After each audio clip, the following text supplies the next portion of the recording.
Vítam vás, dnes vám priblížim jeden z najtemnejších a najtragickejších prípadov, s ktorým sa naše mesto stretlo. Tento príbeh nás zavedie do amerického Chicaga, konkrétne do štvrte Lakeview, a to priamo do obdobia Vianoc roku 2010. Vianoce, čas pokoja, rodinných stretnutí a nádejí. Lenže pre rodinu Halvinderových sa štedrý deň premenil na nočnú moru, ktorá navždy zmenila ich životy. Znie to neuveriteľne, ale vtedy, keď sa väčšina ľudí chystala usednúť k stolu, rozbaľovať darčeky a radovať sa s blízkymi, došlo v jednom tichom dome k ohavnému činu. Mladá matka 3 detí, Evelina Halvinderová, bola nájdená, brutálne zavraždená. Jej telo bolo nájdené uprostred obývacej izby, len pár krokov od vianočného stromčeka, pod ktorým boli pripravené darčeky. Na mieste činu sa našiel nôž, skrvavený a odhodený poblíž pohovky, kde sa zrejme odohral krvavý zápas o život. Podľa pitvy utrpela viac ako 20 bodných rán, čo naznačovalo zúživý útok vedený nezvyčajnou silou a nenávisťou. Avšak táto tragédia sa neobmedzovala len na samotnú Evelinu. Ešte ten istý deň, len o niekoľko hodín skôr, bol neďaleko odtiaľto, v garáži jednej z miestnych nemocníc, nájdený ďalší mŕtvy. Tentokrát išlo o známeho lekára, doktora Sylvana Arkwrighta. Na hlavu mu niekto 3-krát zaútočil kovovým kladivom. Rany boli také silné, že spôsobili smrteľné poškodenie mozgu. Následne sa útočník pokúsil zahasovať stopy tým, že polil lekárov auto benzínom a zapálil ho. Keď plamene vyštekli, mali jednoducho prekryť stopy hrozného zločinu, ale namiesto toho vzbudili okamžitú pozornosť bezpečnostných zložiek a personálu nemocnice. Brzy vyšlo najevo, že oba zločiny, vražda mladej matky aj lekára, sú spojené. A čo viac, vyšetrovatelia zistili, že za oboma hrozivými činmi stojí jedna žena. Milenka doktora Arkwrighta, ktorá bola odhodlaná urobiť čokoľvek, aby udržala ich tajný vzťah, hoci on ju chcel opustiť. Táto žena, zdanlivo nenápadná, trpela chorobnou žiarlivosťou a posedlosťou, ktorá ju priviedla až k dvojnásobnej vražde. Nakoniec bola dopadnutá o 3 dní neskôr v lacnom motele na okraji mesta, s vražednými nástrojmi stále schovanými vo svojom batožine. V nasledujúcich kapitolách sa pozrieme na život obete, motívy páchateľky, policajné vyšetrovanie, súdny proces aj na dlhodobé dôsledky, ktoré tento prípad zanechal ako v rodine obete, tak v celej komunite. Pripravte sa na strhujúcu cestu do temných kútov ľudskej duše, kde dôvera, láska a vášeň zmutovali v závisť, chorobné túžby a krutosť. Evelina Halvinderová, rodená Fuentesová, prišla do Chicaga z Mexika vo svojich 12 rokoch. Jej rodičia sa vtedy rozhodli hľadať lepšie životné príležitosti a mesto na brehu Michiganskej rieky sa zdalo ako dobrý začiatok. Evelina vyrastala v bilingvnom prostredí, hovorila plynule po anglicky aj po španielsky a svojou pracovitosťou a láskavosťou si získala rešpekt celej komunity. Bola to žena miernej povahy, s hnedými dlhými vlasmi, jemným úsmevom a očami, ktoré prezrádzali hlboký súcit. Vystudovala zdravotnícku školu a pracovala ako detská sestra na pediatrickom oddelení jednej z chicagských nemocníc. Bola obľúbená medzi kolegami, rodičmi malých pacientov aj samotnými deťmi, ktoré ju mali radi pre jej pokojnú povahu, ochotu a neustály úsmev. Evelina sa vydala pomerne mladá, vo veku 21 rokov, za muža menom Erik Halvinder, syna švédskych imigrantov. Erik bol technikom v malej IT firme, pokojný a spoľahlivý človek, ktorý obdivoval Evelíninu obetavosť a zmysel pre rodinu. Spoločne žili v prenajatom dome s malou predzáhradou v pokojnej rezidenčnej štvrti Lakeview. Postupne sa im narodili 3 deti. Najstaršia dcéra Sara, potom mladší syn Mateo a najmladšia Adeline. Na štedrý deň 2010 boli deti vo veku 9, 6 a 4 rokov. Evelina bola typická starostlivá matka, ktorá trávila voľné chvíle s deťmi v miestnom parku, zúčastňovala sa školských besied a venovala sa dobrovoľníckej práci v cirkevnej komunite. Bola vzornou manželkou aj matkou, aspoň zjavne. Pod povrchom však existovali trhliny. manželstvo s Erikom postupne začalo chladnúť. Erik pracoval dlhé hodiny a domov sa často vracal unavený.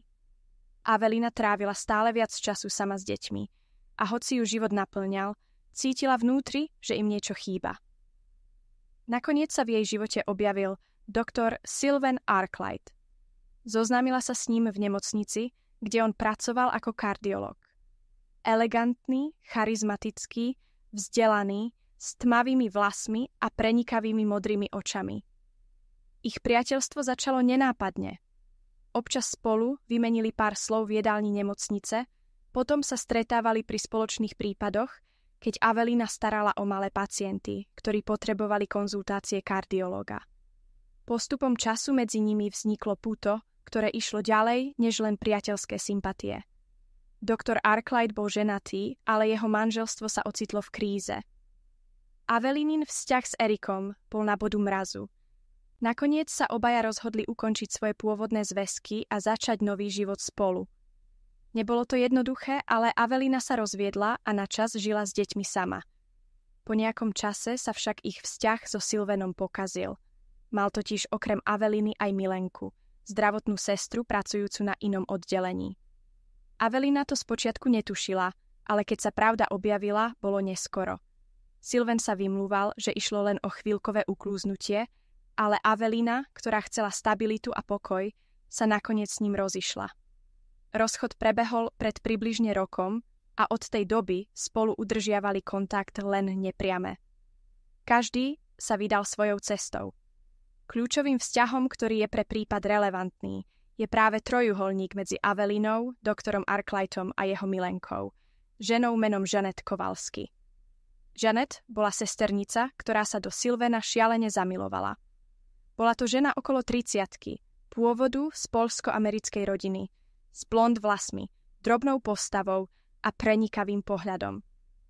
Podľa kolegov bola predtým nenápadná, tichá, ale v práci precízna.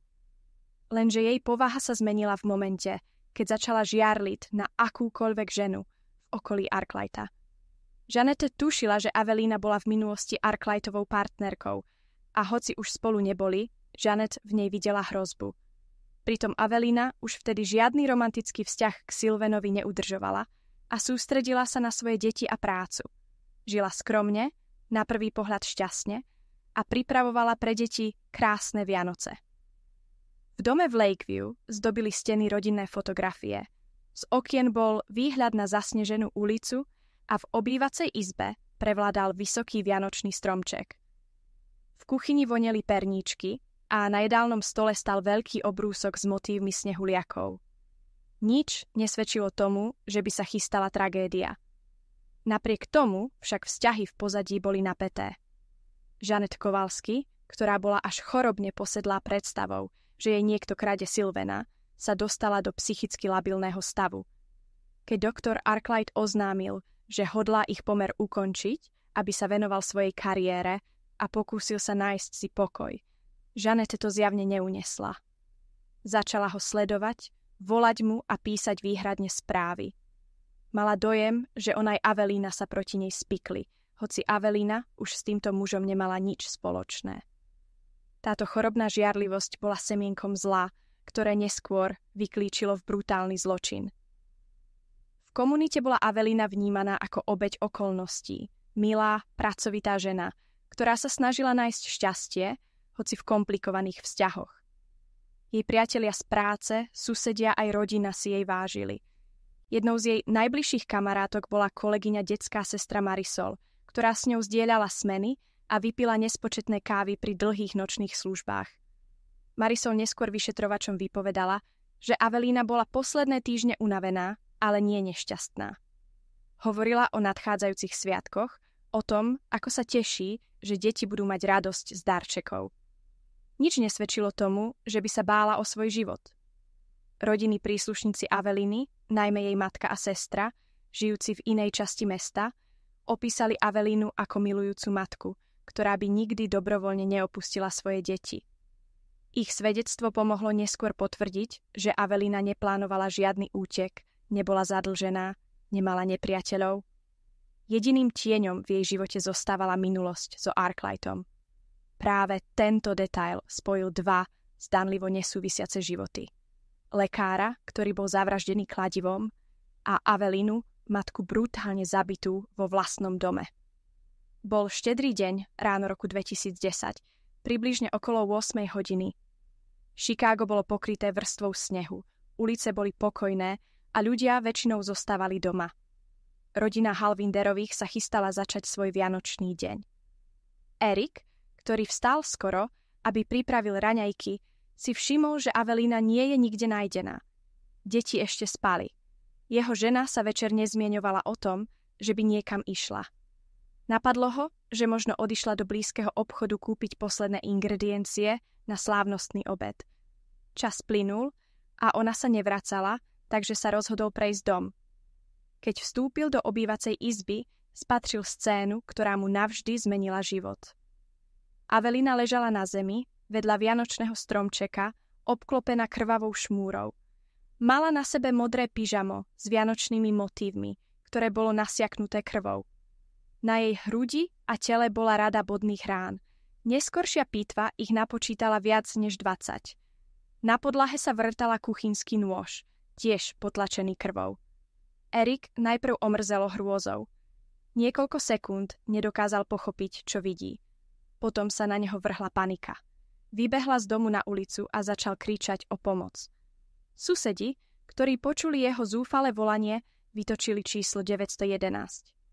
Do 20 minút na miesto dorazila polícia aj záchranka. Prvá reakcia zasahujúcich policajtov bola zdešená. Vianočný stromček, ozdoby, svetielka a uprostred toho všetkého brutálne ubodaná mladá matka. Hasiči pomohli odveziť deti k susedom, aby neboli vystavené tomuto strašnému pohľadu. Forenzní technici začali pracovať na zabezpečení miesta činu. Fotografie, odtlačky prstov, stopy krvi. Nič nesmie uniknúť. Zabil vrah Avelinu tu, pri vianočnom stromčeku, alebo ju napadol inde v dome a telo zostalo ležať v obývacej izbe? Z prvých náznakov sa zdalo, že k násiliu došlo práve tu. Nábytok bol posunutý, jeden ozdobný stoliček bol prevrátený, na zemi sa válela rozbitá váza. To naznačovalo zápas. Avelina sa zrejme bránila. Nezvyčajná bola intenzita útoku. Bodné rány boli vedené veľkou silou a v rýchlom slede. Vrah, zdá sa, nedal Aveline žiadnu šancu. Keď polícia v dome prehľadávala ďalšie miestnosti, objavila, že do niektorých zásuviek niekto sáhal. Bol to pokus predstierať lúpežné prepadnutie? Alebo hľadal vrah niečo konkrétne, napríklad osobné dokumenty? Keď Erik, stále v šoku, dával svoju prvotnú výpoveď, nedokázal pochopiť, kto by mohol jeho ženu takto zmasakrovať. Nemali nepriateľov. On sám síce o bývalom partnerovi Aveliny vedel, ale netušil, že by niekto z jej minulosti mohol byť tak nebezpečný. Zatiaľ, čo si vyšetrovatelia lámali hlavu s vraždou Aveliny, prišla ďalšia šokujúca správa z nedalekej nemocnice. Téhož dňa ráno, len o hodinu skôr, bol v podzemnej garáži nemocnice nájdený mŕtvy muž, doktor Sylvan Arkwright. Ležal vedľa svojho vozidla, s rozdrcenou lebkou po úderoch kovovým kladivom. Jeho auto niekto polil benzínom a zapálil. Požiar bol rýchlo uhasený, ale vozidlo bolo silne poškodené a ohorené. Tento zločin znel spočiatku nesúvisiace, ale keď policajti zistili, že Arkwright bol Avelinin bývalý partner, spojili si dve a dve dohromady. Bolo možné, že oba zločiny majú spoločného páchateľa? Miesto činu u doktora Arkwrighta bolo rovnaké chaotické.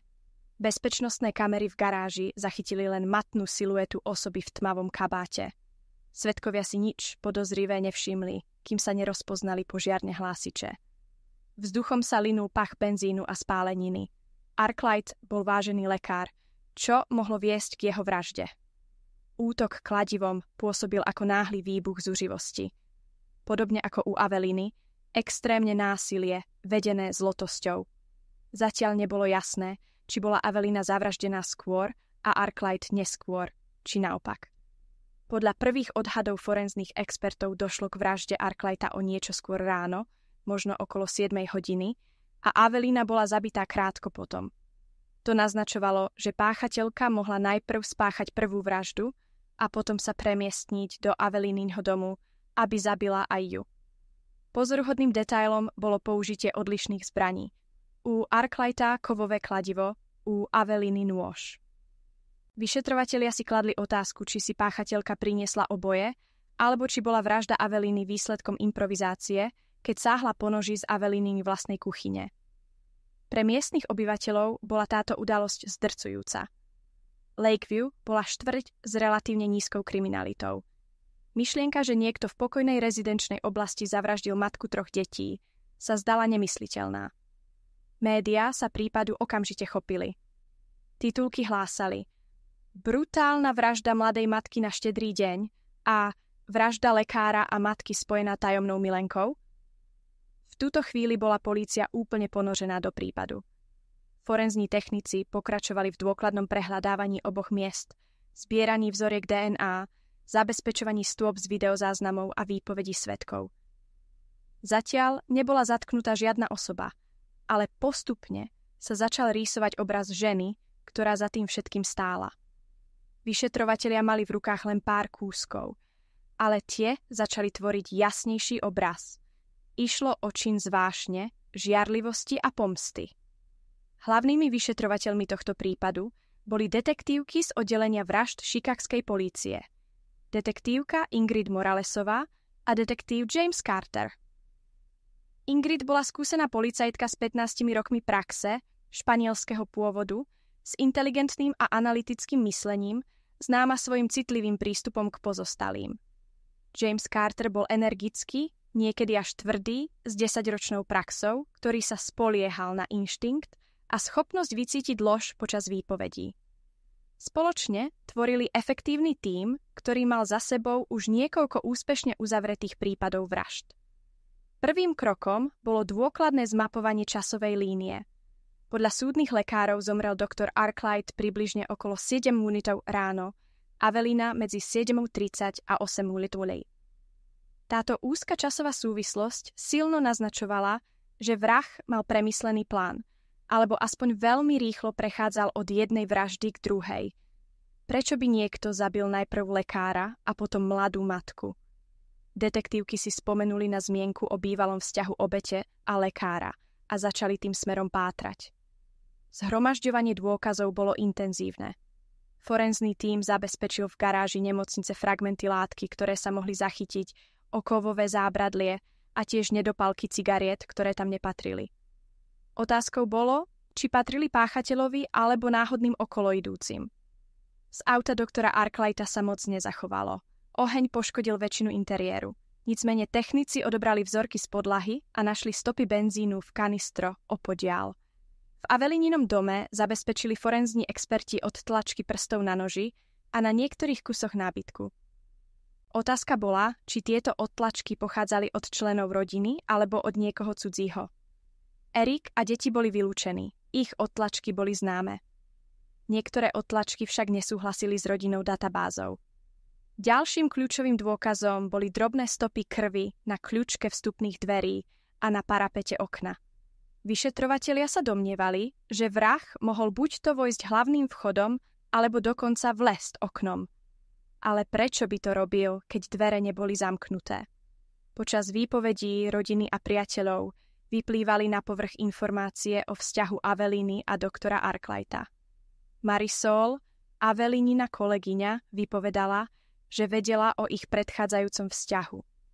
Spomenula aj istú sesternicu menom Janet, o ktorej sa medzi zamestnancami šepkalo, že má s Arkwrightom pomer. Keď Ingrid a James začali dohľadávať záznamy z nemocnice, rýchlo zistili, že Janet Kowalski bola sestra, ktorá pracovala na inom oddelení a v poslednej dobe mala niekoľko konfliktov so svojimi kolegami. Tiež mala dochádzať na terapeutické sedenia kvôli úzkostiam a žiarlivostiam. Detektívky navštívili nemocnicu a vyptávali sa personálu. Niektorí kolegovia uviedli, že Janete bola nedávno vidieť, ako sa háda s Arkwrightom.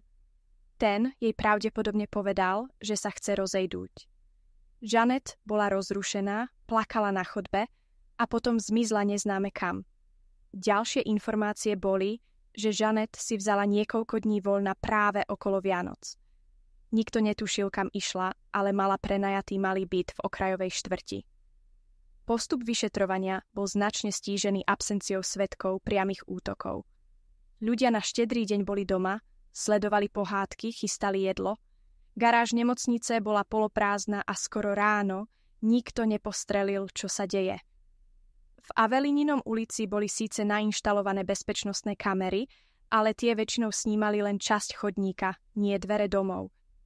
Napriek tomu sa podarilo zachytiť na jednej kamere postavu prechádzajúcu ulicu okolo 7:20, pár minút pred vraždou Aveliny. Šlo o ženu v tmavom kabáte, kapuci a s veľkou taškou cez rameno. Identifikácia bola ťažká, tvár nebola zreteľná. Ingrid Moralesová sa zamerala na psychologickú stránku prípadu. Pri prezeraní Žanetiných záznamov zistila, že pred rokom skončila v starostlivosti nemocničného psychológa kvôli záchvatom žiarlivosti a obsesívnemu správaniu voči doktorovi Arkwrightovi. Jeanette sa mu údajne niekoľkokrát vlúpila do kancelárie, prezerala mu diáre a raz ho dokonca sledovala až k jeho domu. To všetko však bolo zametené pod koberec, pretože Jeanette hrozila výpoveď a sľúbila, že sa polepší. James Carter medzi tým zisťoval informácie o pohybe Jeanette v deň vražd. Bol kontaktovaný jej zamestnávateľ, ktorý potvrdil, že nepracovala, vzala si voľno. Jej mobilný telefón bol vypnutý, čo vzbudzovalo podozrenie. Keď sa pokúsili dostať do jej bytu, zistili, že tam nikto nie je. Dvere boli zamknuté, vnútri žiadne stopy. Susedia ju nevideli 2 dni. To všetko ukazovalo na možný útek. Jeanette sa mohla skrývať. Forenzná analýza trvala niekoľko dní, ale nakoniec priniesla prvý zlom. Od tlačky prstov na noži, použitom pri vražde Avelíny, nepatrili nikomu z rodiny ani bežným návštevníkom. Polícia porovnala odtlačky s databázou zamestnancov nemocnice a bingo, čiastočne sa zhodovali s odtlačkami Jeanette Kowalski, zaznamenanými kedysi pri rutinnom zamestnaneckom skríningu. Táto zhoda bola kritickým dôkazom, ktorý podozrene koncentrovali priamo na ňu. Vyšetrovatelia začali pátrať po Jeanette. Pomohol im tip anonymného informátora, ktorý tvrdil, že videl ženu podobnú jej popisu v motele na okraji mesta. Polícia nasadila sledovanie.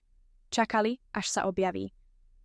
O 2 dní neskôr, 3 dni po vraždách, si jeden z detektívov všimol ženu v tmavom kabáte, ako sa vkrádá do jedného z izieb lacného motela.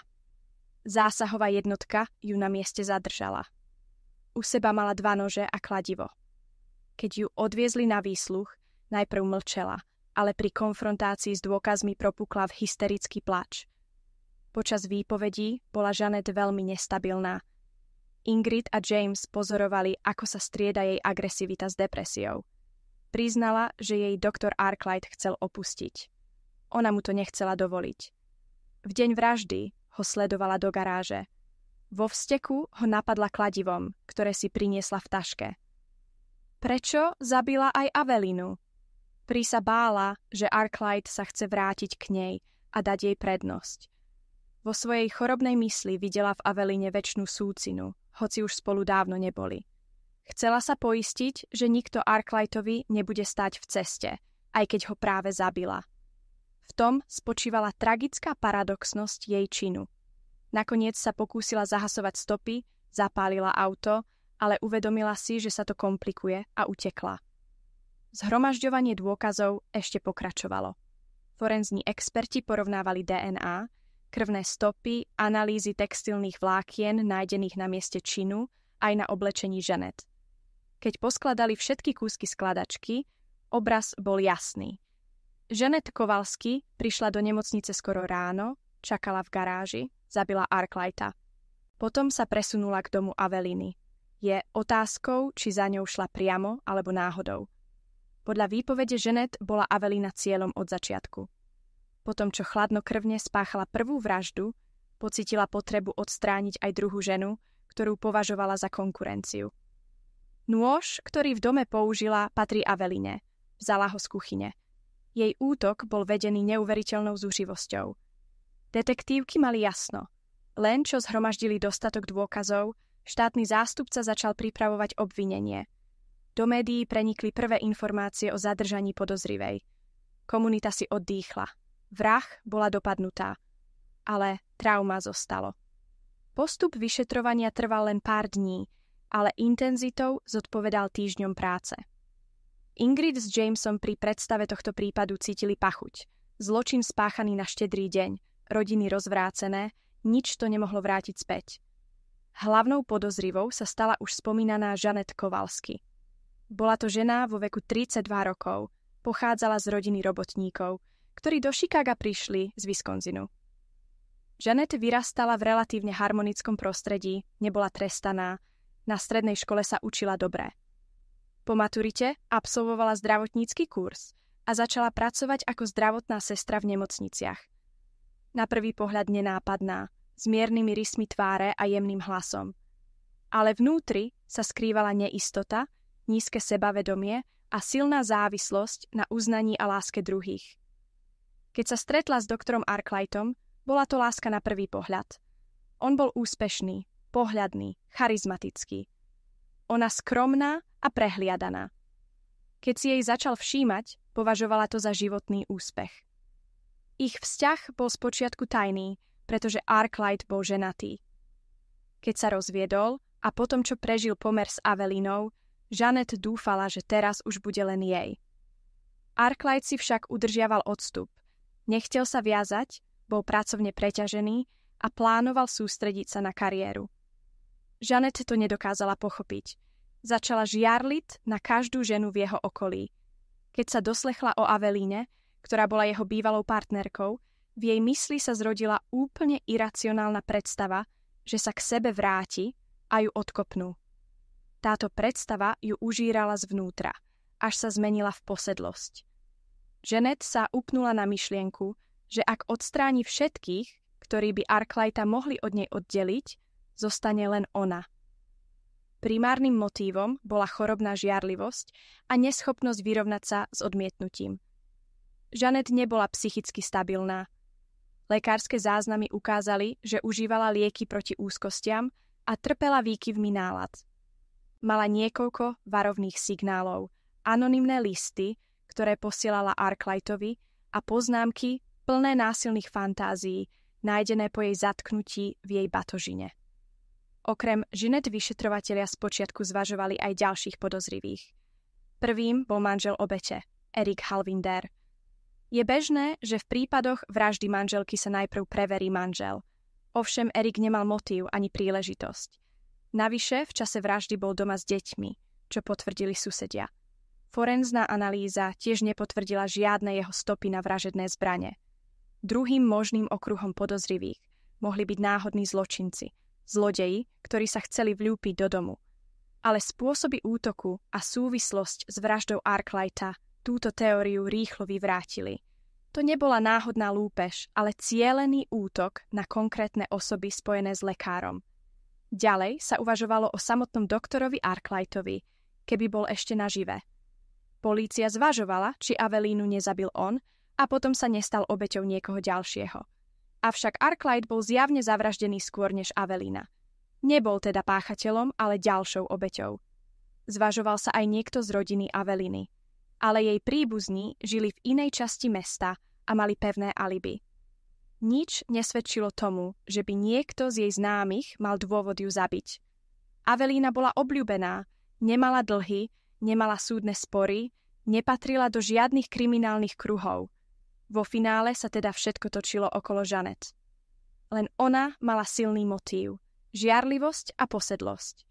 Len ona mala prostriedky, ako zdravotná sestra mala prístup k nástrojom, znala prostredie nemocnice, vedela, ako sa pohybovať a aké stopy zanechávať alebo zahasúvať.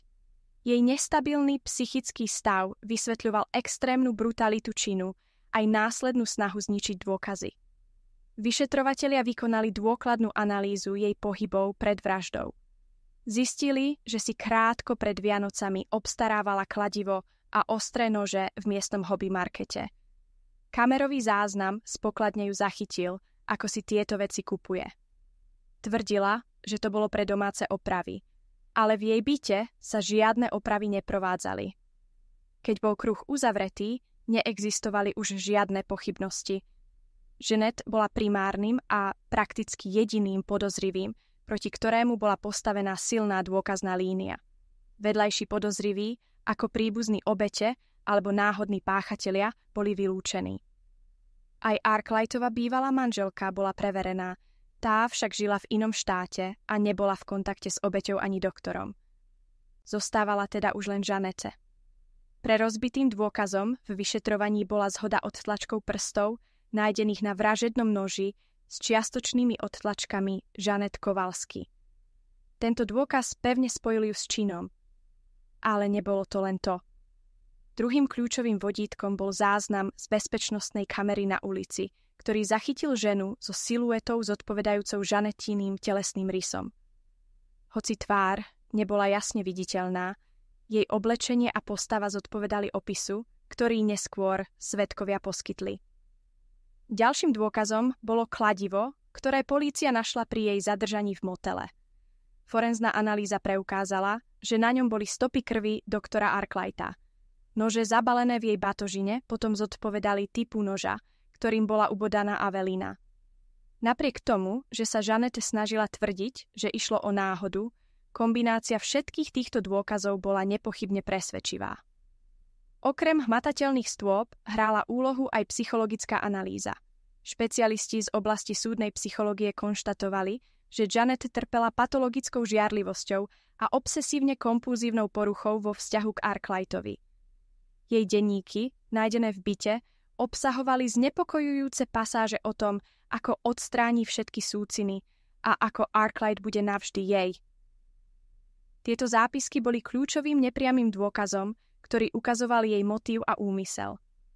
Posledným dôležitým prvkom bol fakt, že Jeanette sa po zatknutí zhroutila a počas jedného z výsluchov propukla v hysterický plač, pričom vykričovala: "On ma chcel opustiť, ona ho chcela späť." Tieto slová, vyslovené v emóciách, síce neboli formálnym priznaním, ale doplnili mozaiku jej motívov a činov. Zhrnuté a počiarknuté, prielomové dôkazy pevne usvedčili Jeanette Kowalski z vraždy Aveliny Halvinderovej a doktora Sylvana Arkwrighta. Polícia tak mala v ruke solídny základ pre obžalobu. Keď sa objavili prielomové dôkazy, smer vyšetrovania sa zúžil na jedinú cestu. Všetky stopy viedli k Jeanette Kowalski. Predtým detektívky držali niekoľko alternatívnych scenárov, napríklad kriminálne motivované lúpeže či náhodného násilníka. Tieto teórie sa však zrútili v svetle forenzných analýz a svedkových výpovedí. Zhoda odtlačkov, zbrane nájdené u podozrivej a jej psychologický profil nielenže potvrdili Jeanetteinu vinu, ale zároveň definovali jasný motív, žiarlivosť a skazenú lásku. Tým, že sa vyšetrovatelia dopracovali k nevyvrátiteľným dôkazom, získali istotu, že držia toho právého, respektíve pravú, páchateľa. Vďaka tomu mohli orgány činné v trestnom konaní pripraviť kvalitnú obžalobu. Štátny zástupca mal teraz v ruke materiál, ktorý umožňoval podať návrh na obvinenie z dvojnásobnej vraždy prvého stupňa. To bolo zásadné nielen pre justičný systém, ale aj pre rodinu obete, ktorá konečne mohla dúfať v spravodlivosť. Dôkazy ovplyvnili aj mediálny obraz prípadu. Spočiatku sa novinári dohadovali, či nešlo o útočiace gangy, o náhodný prejav šialenstva alebo o nejakého sériového vraha. Teraz však médiá mohli informovať o jasnom motíve.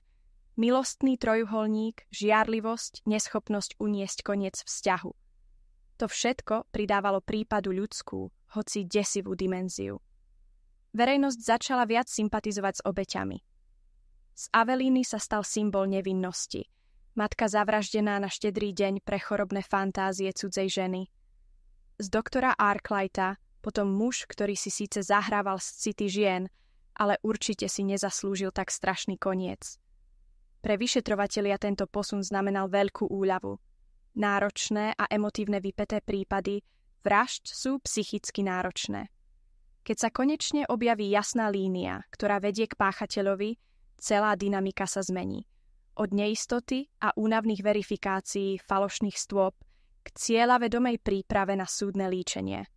Získané dôkazy tiež prinútili Jeanette ku spolupráci. Kým predtým sa pokúšala mlžiť, po konfrontácii s jasnými faktami pochopila, že nemá kam utekať. Aj keď sa pokúsila tvrdiť, že išlo o afekt a že v Arkwrightovom prípade sa cítila ohrozená, dôkazy hovorili jasne. Jej motív bol chorobne majetnícky a nie obranný. Psychologické posudky to len potvrdili. Nešlo o náhly impuls, ale o dlhodobo budovanú posedlosť. Tento dopad na prípad teda znamenal, že sa už žiadne ďalšie vetvy vyšetrovania nemuseli otvárať. Polícia mala vinníka a mohla sa plne sústrediť na prípravu na súd. Súdny proces s Jeanette Kowalski začal na jar roku 2011 za prísnych bezpečnostných opatrení.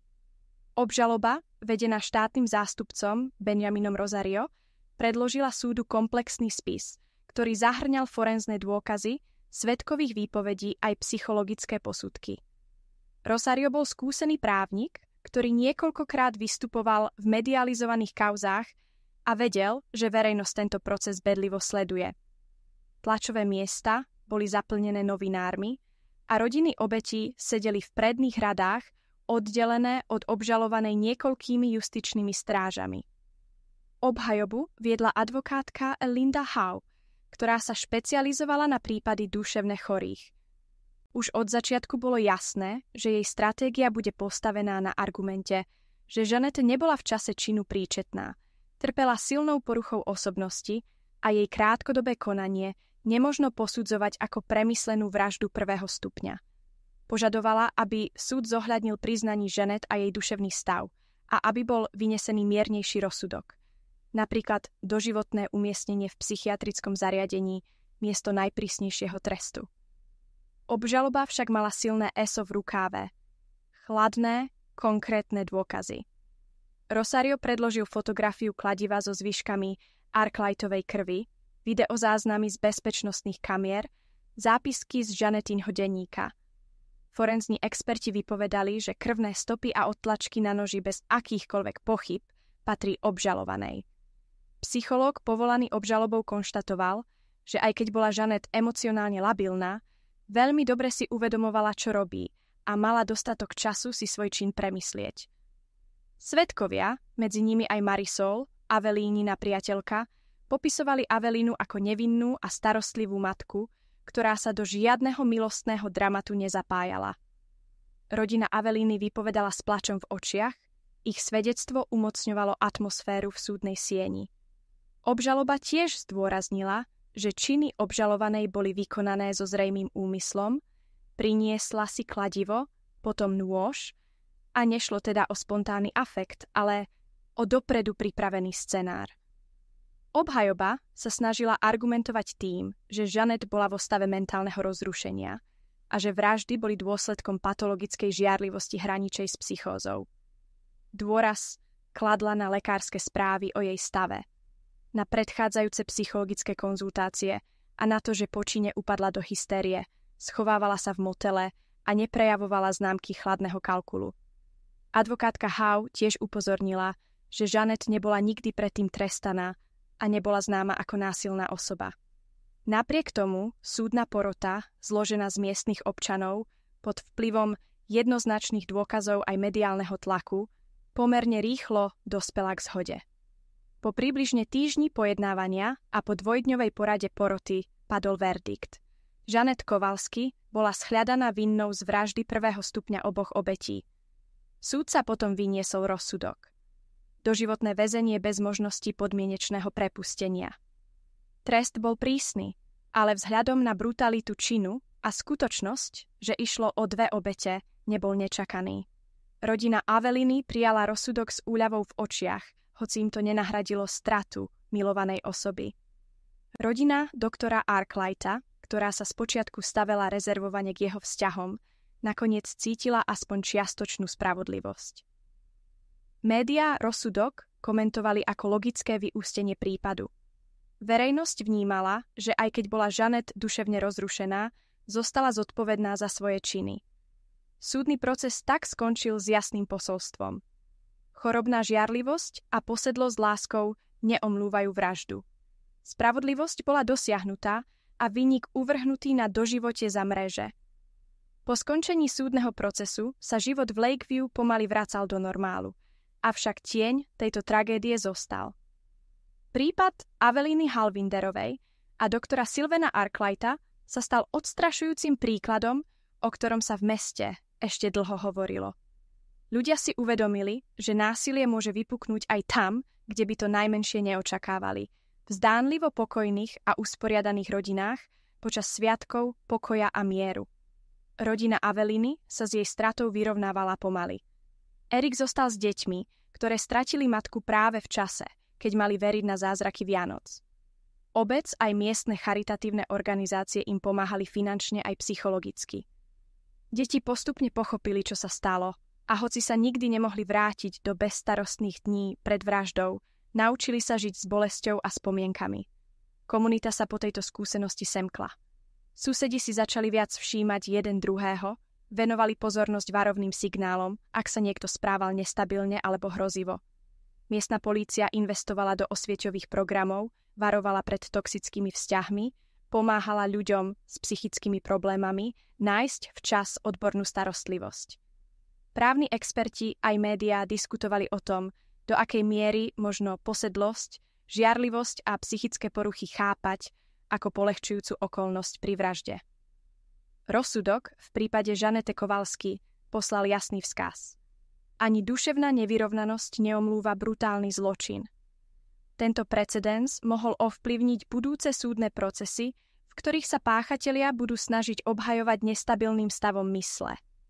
A tak sa tento tragický príbeh stal mementom. Pripomienkou krehkosti ľudských vzťahov, nebezpečenstva nevybavených vášní a ceny, ktorú platíme za prehliadanie varovných signálov. Nikto nezískal, všetci stratili. Len spravodlivosť, hoci neskorá, našla svoje miesto.